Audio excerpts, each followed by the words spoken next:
Well, hello there, friends. This is the Cowboy. Oh, what did I start that? I'm gonna have to. Now I have to ask you that awkward nap question again. Yes, I'm ready for a nap. Yo, me too.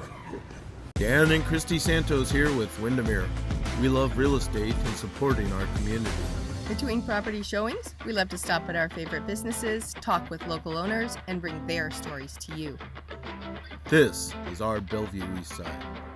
Well, hello, friends. The Cowboy's here today in Newcastle, Washington at B&E Meats. So we're here at the meat market in Newcastle where I get all my fresh cuts of meat for the smoker and the barbecue. And we are meeting with the manager, Craig Vanden Bos.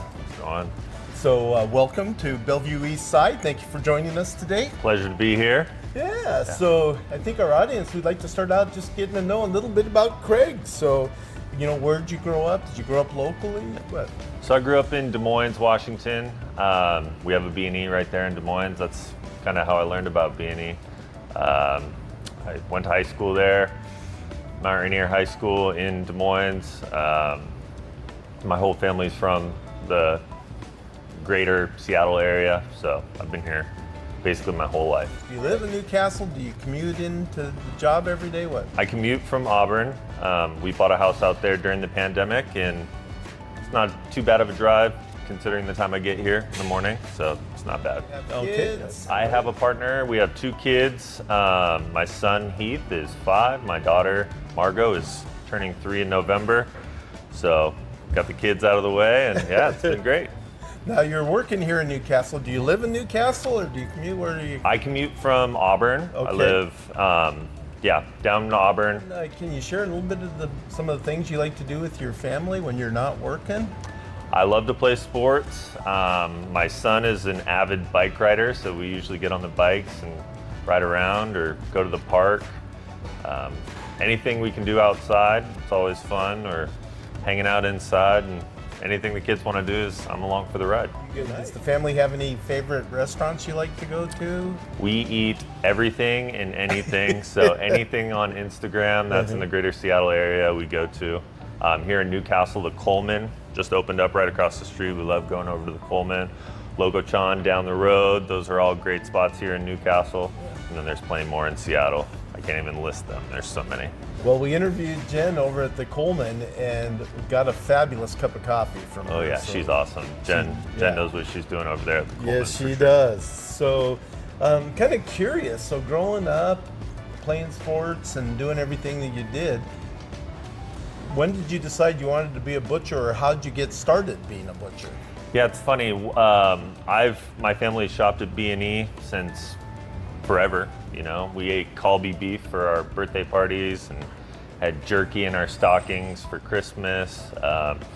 So it was actually funny. I was working a job and I kind of wanted to change, and they were opening up the Newcastle store here in 2012 it was. So right before that, I got hired in Des Moines, and the goal for me was to come up to the Newcastle store and start there. So I've been here in Newcastle from the very beginning, and just kind of jumped in, learned the trade, I left for a little bit, went to school in Hawaii, came back, nice. a couple years later, and then I took on a management role, and the rest is history. No, when I come in here, you guys have like a million different kinds of cuts and meats. So I'm wondering what kind of training you got to learn to make those cuts, and are there any special training or certification programs that you go through as a butcher? You can go through an apprenticeship program if you were to work for one of the chain grocery stores. It's not required. How I learned was you start learning the cuts. Most importantly with B&E, it's all about customer service. So you learn how to work the counter, meet your customers. Once you're good and solid at that part of the job, the next step is to learn how to make different products. As you're doing that, you are learning what cut goes into a certain marinade. You learn what steak goes well for what person, who likes fat, who likes lean. You know, everyone has their own flavors they go for. So to be honest with you, you learn. Once you learn the cuts in the case, then you go back and find out where they're from. Learning on the job, it's just repetition, learning from the people around you. We've had some great cutters here at B&E that we've learned from, and yeah, I've had a chance to work with all of them in every store in the last 11 years. So Craig, one of the things when you were talking about the training, the first thing you said was working the counter and learning to work with the customers and engage with them. And they obviously do a fantastic job with that, because every time I come in here, I'm just feeling like I'm meeting with a close friend or a family member. They know me now by name. Mm-hmm. It's kind of like going to Starbucks a little bit. My barista knows my coffee. You know the cut of meat I want, or are you in for lamb Jaggers today or for ribeyes, right? They know. Absolutely. And your people are fabulous here at this store, and I really enjoy coming in here. So thank you. Keep up that good work. We appreciate it. Yeah. So your meats are always so good, and they're great cuts. I was wondering, where do you guys source your meat from? Is it all Washington product, or do you get it from other states? Can you tell us a little bit about sourcing? Yeah, all of our meat, we have suppliers around the area that we get majority of our meat from. We try and stay as local as possible. So St. Helens beef, Double R Ranch, SRF. There's so many different names that we could get into, but if it's local and it's there, available, we will take it. Sometimes there are scarcities where we have to grab something from somewhere else. A lot of porks out of California. All of our chicken, for the most part, we try and carry local chicken. Lamb, most of the time will be New Zealand or out of Colorado. Wow. So yeah, it just depends on what kind of cut you're looking for, but for the most part, we try and stay as local as possible. But after that, it's wherever you can get the best cut. Absolutely. It's like when it comes to fish, when it's Copper River King time, we're going to Alaska to get those Copper River Kings. Well, can you explain a little bit about how you guys ensure the quality and freshness of the meat you offer? Because it seems like it was just cut when I come in. Absolutely. We order multiple times a week, and we try and get the freshest product we can.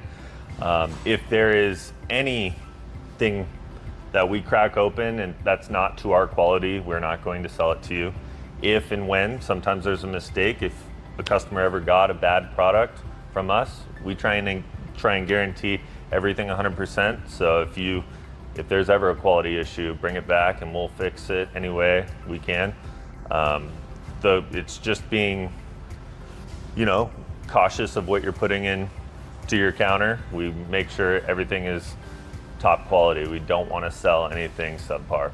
What are some of your popular unique cuts of meat that you offer, and what sets them apart? Yeah, so I would say the most unique cut we sell here would be the A5 Wagyu from Japan. It's actually sitting right behind me here, if you can see that on the screen. Mm-hmm. I have A5 New York and I have A5 Ribeye. They're both BMS, that's the body marbling score of 12, that's the highest you can get. We wanted to have the best cut of meat, and we will only take in BMS 12 for our customers. The retail price on that is $10 an ounce, so that's $160 a pound. It's not your cheapest cut, but it is definitely unique in that sense. But, you can't get it everywhere. Costco does sell some. Their quality, their BMS score is not 12 though, but it's a cool cut. Like if you want to have people over for a night of fun and you want to try something fun, you can get a nice sliver. We'll cut whatever size you want, and it's a fun little treat to try and show your friends. It's kind of cool.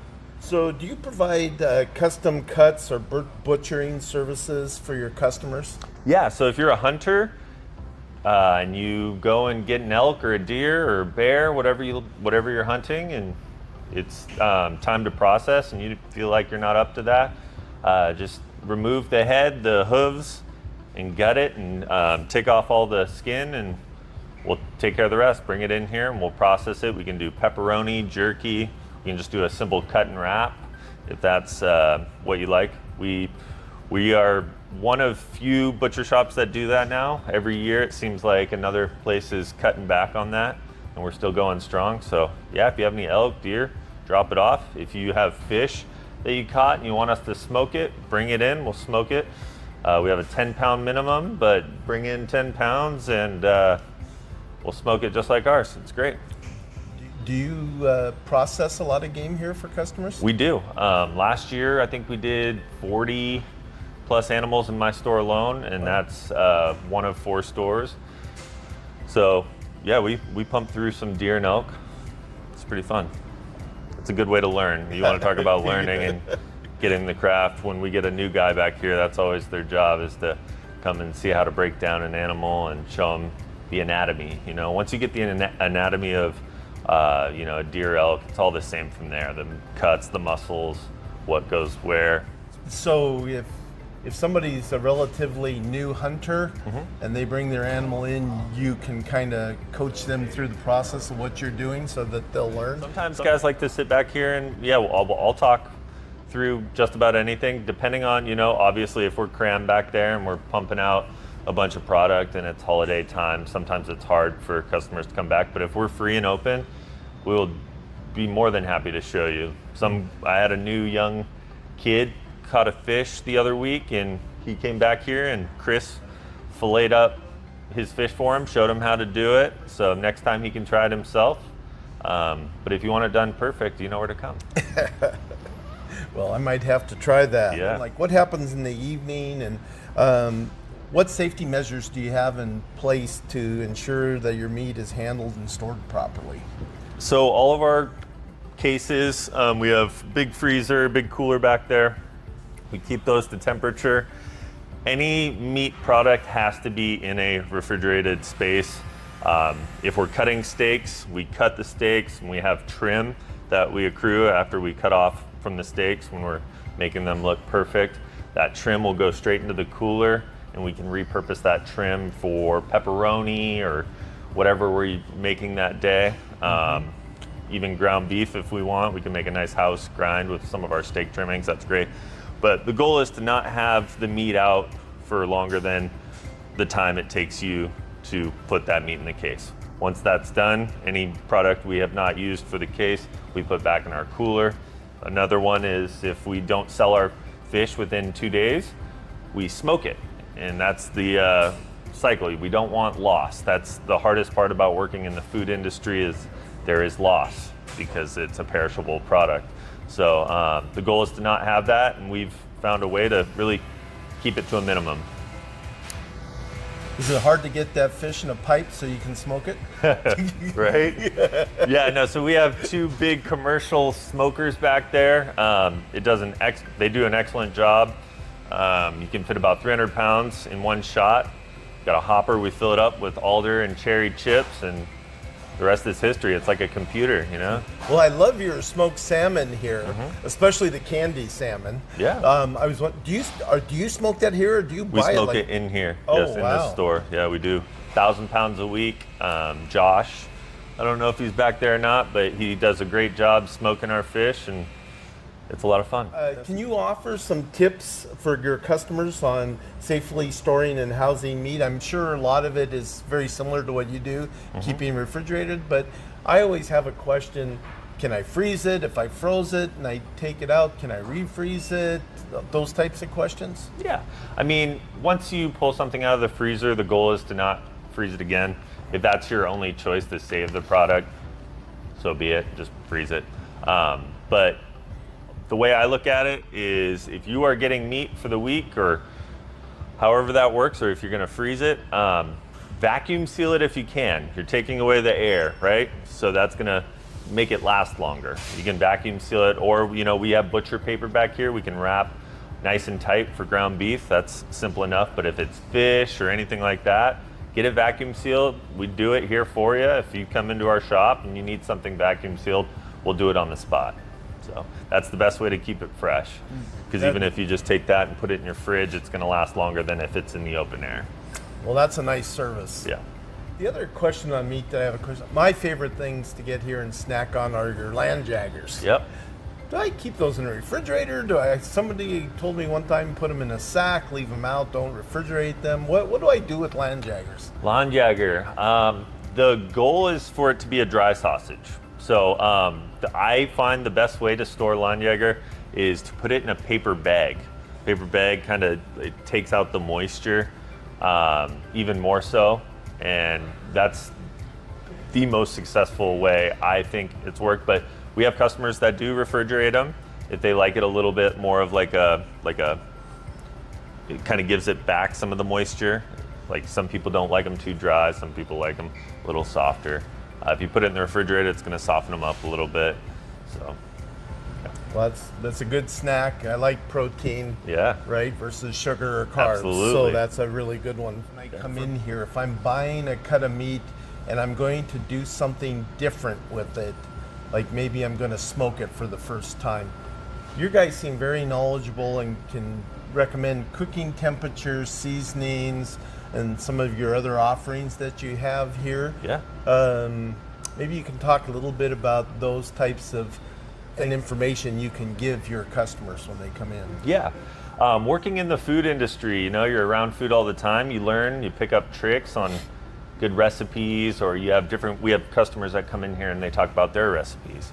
And then we end up trying them and they're amazing, right? So when customers come in, we want to build a relationship. We want to find out what you want, what you're doing, and what your end goal is, and we're trying to break that down and find how we can help you. We have some amazing cooks back here. We also have top quality product that we get to experiment with to make different recipes for ourselves or cooking tips. So, we try different things, and if it works, we're always happy to pass on that knowledge to our customers because it's all fun, Everyone has a different trick of the trade when they're cooking, and everyone's different. It's like, the one I learned a couple years ago was mustard as a binder on like ribs. Yes. It's a game changer. Yeah, like, I use mustard. Yeah. You would never, I would have never thought of that unless somebody came in and told me that. And I tried it and it's wonderful. It does make them better. Use mustard on your ribs. Is that for beef and pork ribs? Yes, beef and pork. Okay, Yeah. that's good to know. What are some of the lesser known cuts of meats that you think more people should try? And, I think it was a month ago I came in here and one of the guys mentioned a steak I'd never heard of before. He says, you should try this. Yeah. Do you have examples of that, of lesser known cuts of meat? I think it's becoming more popular, but my little favorite steak to get is a culotte. That was it, culotte. Oh, was it? Yeah. Awesome, yeah. Culotte. It's also known as the picanha. It's big in like Brazilian steakhouses. They cook them, they cut them up, and then they put them on these skewers and cook them over open fire. It's a really good cut. But we have the Snake River Farms American Wagyu culotte. We have a full brick if you're going to smoke something, or the full primal if you're going to smoke something.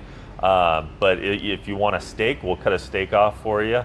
You can throw it on the grill, however you like it. But it's the cap of the sirloin. So if you are looking at steaks, like a ribeye, the cap of the ribeye, that's going to be one of the most tender parts. Same with the sirloin. It's the best part of the sirloin. So you're taking the best part of the sirloin, and then you get to just eat that. So it's a really good cut. I recommend it to any of my customers that want to try something new. It's quality stuff. That's good to know. I'm going to try that culotte steak. I've been wanting to try something different. Can I smoke that in the smoker? You said cooked on an open fire, but you can smoke so it. if you're cutting a steak, you can smoke a steak if you want to, but if you're having a gathering, just grab a whole culotte, keep the fat cap on, smoke it. That fat renders down, it's delicious. Almost like a brisket then. Basically, you cook it the exact same way and it's wonderful. Oh, that's good to know. Yeah. How do you assess the quality of the meat and the characteristics that you look for when selecting the best cuts? You kind of touched on it a little bit earlier with some of the marbling and the ratings, but is there other things that you look for in that? If I am buying steak for my family, the first thing I do is come over and I look at this case. Sometimes we'll get choice grade steaks that look better than our prime grade. Maybe the grader was off that day and they kind of just played roulette, But I always look, because if you can get it for a better price, ask. If you go to a butcher shop and you walk up there and you ask the butcher, the guy behind the counter, if you're like, hey, what's the best steak? What steak would you take home to your family tonight? They're going to find the best steak in the counter every time. Yes. Can you explain how the factors like the breed, the feed, and aging influence the flavor of the meat? Yes. Fat is flavor. So when these cows get their grains and they fatten them up. That marbling is going to go straight through the whole cow, right? So the fatter the cow, the fattier the steak, the more flavor it is when it's cooked. If you get grass-fed steak, it's going to be a lot leaner. 100% grass-fed steak, it's going to be a lot leaner than your grain-fed beef, and you can actually taste the grass sometimes. Like, you can actually taste it. It's not bad, but when you want a juicy prime graded ribeye, it's going to be a little bit different than your grass-fed steak. That you have a lot of specialty meats. Mm-hmm. I can go over to the cooler here and buy some venison, buffalo. What other things do you have in the cooler over there that are specialty meats? Yeah, we have just about anything you could think of, but beef liver, that's been a popular. Beef tongue, if you're making some lengua tacos, that's really good. I got veal top round for scallopini, if you're ever making your own scallopini.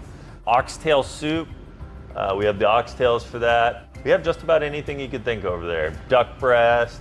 I even have pet food. We grind 100% ground beef heart. Sometimes we'll throw a little bit of beef trim in there if it's pretty lean. And the dogs love it. It's great for their coats, and if they do a raw food diet, it's quality stuff. About some of your seasonal meats, so that would be like your Copper River salmon. Maybe you have special turkeys you bring in for Thanksgiving, those types of things? Exactly, yeah. So we do turkeys every year. We bring those in. A big seasonal one I always recommend to customers. It's just a fun little gag is during Thanksgiving time we do turduckins. Turduckins? We'll actually make turduckins. So that's a chicken inside of a duck inside of a turkey. We kind of do a boneless version of that, but our customers love them for the holidays when they want something fun. Do they deep fry those? Is that what most people do with those? I would deep fry it. I love deep fried turkey especially. But then, Copper River King. When Copper River's flowing in Alaska, we always jump on that train. It's quality stuff. Any wild Alaskan fish. We have a local fisherman here. He goes out and fishes wild Washington kings and cohos. We're getting some of those this week. Shout out to John McDonald, great fisherman. We do a great job, and we try and put our people in the place to help us out, and we help them. It's a really cool group of people to work with and stuff. You guys don't really waste much at all, right? You use the bones to sell for the dogs. You talked about grinding the stuff up for dog food. What are some of the other things that you do to utilize as much of the animal as you possibly can? What are some of the other things? Yeah, at the end of the day, we do not want waste, right? We do not want to throw away anything. So if we fillet fish, we chop up the carcasses and we throw them in a bag. And then we have fishermen that come in here, or crabbers, and we sell it as crab bait. You know, it's how to utilize those products. Beef trim. If we don't sell a steak, we actually cut it up into thin strips and then we smoke it and we make our thick beef jerky. Having a mindset to turn water into wine, right? That's the goal. Anything that is not going to be sold as a steak or the carcass, whatever we're doing, the end goal is to make sure we can still sell it. If you have beef trim, you can grind it for, like I said, pet food, or we make sausage or pepperoni, anything like that. So. Oh, that's great. I love the pepperoni. Yeah. I could eat that by It's really like good. candy. So. Yes. Is there anything else that you would like to share with the audience about your meats, your cuts, your butchers? Yeah, if you have not stopped into a B&E Meats, I highly recommend it. Our goal here is to provide you the best possible quality of customer service you can get. We want to get you exactly what you want. If you want a 2.5-inch ribeye with the bone removed and tied back on, we're going to do it. Like, that is our job. So we want to satisfy you any way we can. And at the end of the day, we just want to meet new customers and build relationships. That's the best part of our job, is we get to talk to people all day and learn what they do and, you know, have fun. A lot of my customers are a lot of my really good friends now, so it's a great time, and we just want to be a part of it all. Well, one of the things I like when I come in here, it kind of reminds me as a kid going into Baskin and Robbins saying, can I taste this ice cream? Can I taste that? And they get that little pink spoon out. Yep. But if I ask for a sample of one of the smoked salmons or some new smoked fish you got, you guys are always willing to offer a little sample up so people can Yep. try it before they buy it. And Exactly. I love that. Yep. I've made a lot of purchases because of that, I can tell you that. Yeah, you don't know if you're gonna like it unless you try it. So if you're ever curious about something cooked in our shop and you're like, hey, can I get a little sample of that? No questions asked, we'll give you a sample. Here you go, try it. If you like it, get it. If not, try something else. I need a 24-ounce sample of your ribeye today. That works. Perfect. Well, folks, I want you to know something about B&E Meats. They are just not a new startup company. They have a very rich history here at B&E Meats, founded in 1958 by Bob and Earl Green, and they're into their third generation. Can you talk a little bit about the history and the growth to the 4 stores? Yeah. So Bob and Earl, once again, their mindset going into this was to have a quality product and have the best customer service. So 1958, we opened up in Burien, Washington, and I think 20 years later, they opened up Des Moines. Those were the 2 core shops. Bob was at one, Earl was at the other. Moving on to the future, in Newcastle in 2012, we acquired A&J Meats on Queen Anne, roughly around the same time as Newcastle popped up, I think within a year. So now we are in Queen Anne, Newcastle, Burien, and Des Moines. Bob and Earl did a great job. When they sold the company, they sold it to Jeff Green, which is Bob's son, Jeff and Trish. They did an excellent job expanding the company and just growing. Now the 2 owners, Jeff and Trish, retired.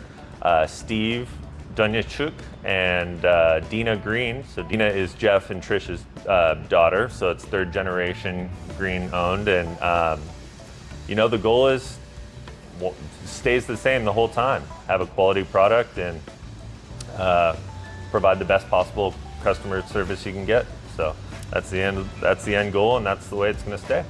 Well, we love supporting small businesses, family businesses, and our mantra here on Bellevue East Side is, hey, COVID's over, buy local, shop local, and dine local. People, get out here and support B&E Meats, get a great quality cut of meat, something you and your family will really enjoy, and I speak from a lot of experience with that. So, Craig, I just want to thank you for joining us today and sharing a little bit about what it's like, and I'll look forward to doing a little shopping here now that we're done. Yeah, thank you for having me. I really appreciate you, man. My pleasure, Craig. Thanks. Thank you.